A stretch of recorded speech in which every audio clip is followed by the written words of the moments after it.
let's switch over to Luck and Iska. Um, so, Luck, you enter into the ring as you have before in the Vice. Um, it's sort of a nondescript room, familiar, much in the style of many of the rooms of Elevation Pit. Uh, but it's not necessarily like your room from your house or anything like that. It's just that sort of familiarness of the architecture, of the temperature. Sometimes you've come to the ring. There's been an open door into sort of the other chamber. You don't see that currently, but you do see, there's a rack for you to hang your armor on. There's a wardrobe that is functional. It's not fussy or anything that would make Luck feel uncomfortable. There is a nice bed. Again, not too frilly or anything like that. Very much in the style that Luck would have. Maybe a little small table, a chair, the basics. A sort of wash basin, because as you would be used to from coming in after a day in the mine, how Faith would have a wash basin for you to get the dirt off your face. It's sort of those, not exact like home, but familiar enough that there's almost an immediate sense of ease that comes over you. Tell us a little bit about what you're doing. As he sort of gets into the ring, he sort of takes his pick and puts it up on the rack, and sort of the Alvin mail he wears, he pulls off and lays down, taking off his shirt and sort of just clarifying that what has happened to his body has happened. Sort of noticing some scars which he used to get, sort of one that was right down here on his shoulder is now sort of gone, as it's clearly was from a stage older than this part of his life. Um, he notices sort of one that was right across his sort of stomach area is now missing as well. Sort of, it used to be like this a big sort of bludgeoning one that looked like a rock or something fell on it, and now it's just not there anymore. And he sort of is checking his body and just going over it all as he takes a seat down on the bed and just sort of looks around and nonchalantly, not sort of directed entirely, but sort of roughly where he would expect that door to be to the other hallway, sort of say to the air, "No, it was a situation like this, something very dire. I fear it's a long story, but I think it's one that's relevant. I'm not sure if you can hear me now, Iska, but I'll say it anyway." As you sort of do that, you sort of hear some kind of noise behind you, which is odd inside the ring. And as you turn around, you see the far wall is no longer there. It's just blackness. And as you look, the walls just sort of start to disappear around you until you're standing alone in darkness. There's no light around you, and with your human eyes, you really can't see anything, and you've never had this happen inside the ring before. But then far off in the distance, you see sort of this irregularly shaped, sort of generically rectangular object, about probably 3 feet wide by about 4 feet tall. And it's, you can tell there's light coming from it. And it illuminates the floor somewhat, almost in a pathway leading to it.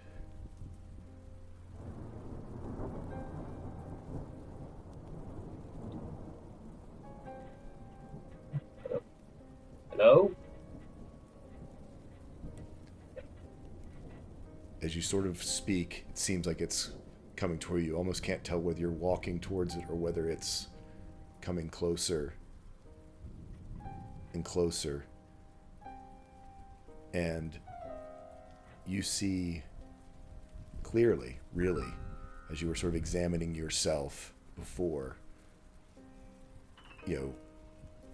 this change that has occurred to you, almost in crystal clarity.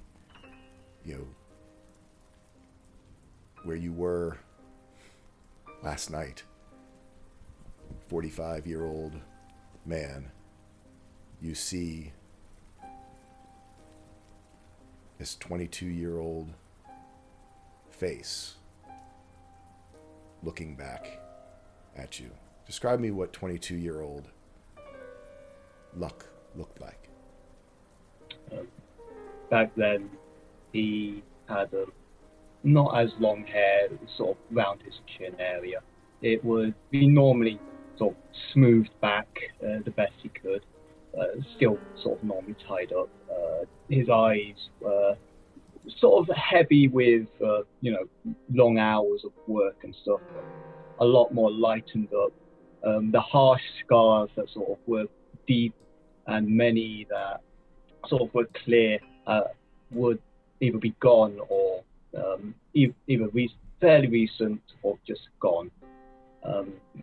He has sort of a lot, this one sort of rough groomed beard is a lot smaller. It's not got that wonderful mustache that sort of is fairly clarifying with his facial hair. It's this sort of small, almost starting to form that sort of style.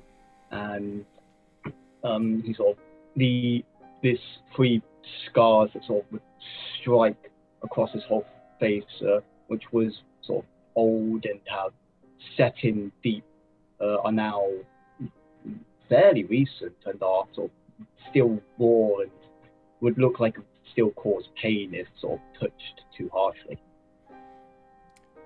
As you look into that face,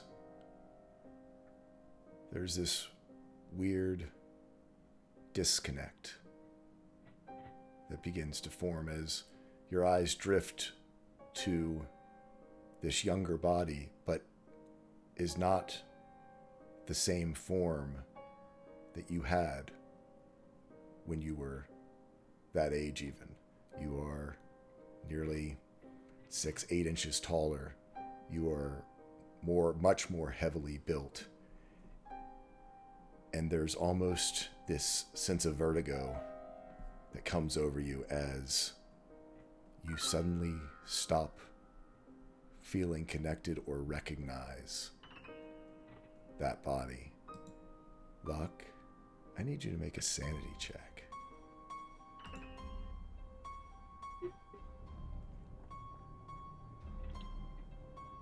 D20, right?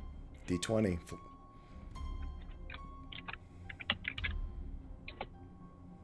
Oh.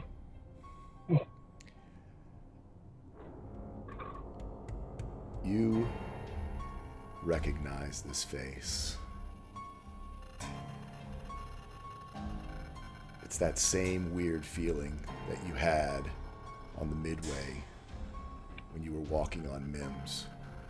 That feeling of disconnection, and there's a tightness in your chest as this discongruence between your sense of self and your physical form begins to grow as you look at this stranger in the mirror. The single mirror then splits into 2 mirrors, and then 4, and then 8, and so on until you are surrounded by mirrors. The image that you're looking at ages to how you looked just 48 hours ago. But now that look, that face, seems like a stranger as well. And you will hear a whisper in your mind. Who are you? That image, unlike any reflection, turns and walks off the mirror and takes up its place on one of the others around you. And then, in the first mirror, in that reflection, you see yourself as Lux, the tiefling. You're actually looking up into his face, his taller, heavier form. You feel the memory of the weight of those massive, heavy horns on your head. And still, it's a stranger. There's no recognition of that actually being you. And the voice whispers again, "Who are you?" And then you see yourself as you were when you left Elevation Pit. And still, there's no connection. The mirror's filling with these different versions of yourself. They all together. Who are you? And then you see yourself as you were 10 years ago, before you ever took the trials. You see a good man, proud father, the man you know you were, and you relax for a moment. That's something you recognize. Your focus shifts, and you see a younger version of you begin to walk up behind that familiar image in the mirror. It's not you, though. This figure that's approaching. You almost look over your shoulder to see if someone's walking up behind you. And you look back and focus on that figure. It's Strength, your son. 16, so much like you. Only thing that really separates your faces is his eyes, which are those of your wife, Faith's. Your mind savors that moment, wanting to see the two of you together. And you look back up at that face that you recognized before, that younger self. And you see there's no face there at all. It is just blank. In a panic, you look to Strength, and you see that his face is starting to fade away as well. And all of the reflections start to chant, "Who are you? Who are you? Who are you? Who are you?" The mirrors begin to spin around you. They begin to shake and shatter and start to fall in shatters and panes of glass breaking down all around you. At your feet, there's a single shard. And you see Strength's reflection in it. The outline clear, but the face seems to be fading away, and you hear his familiar voice. "Dad, who am I?"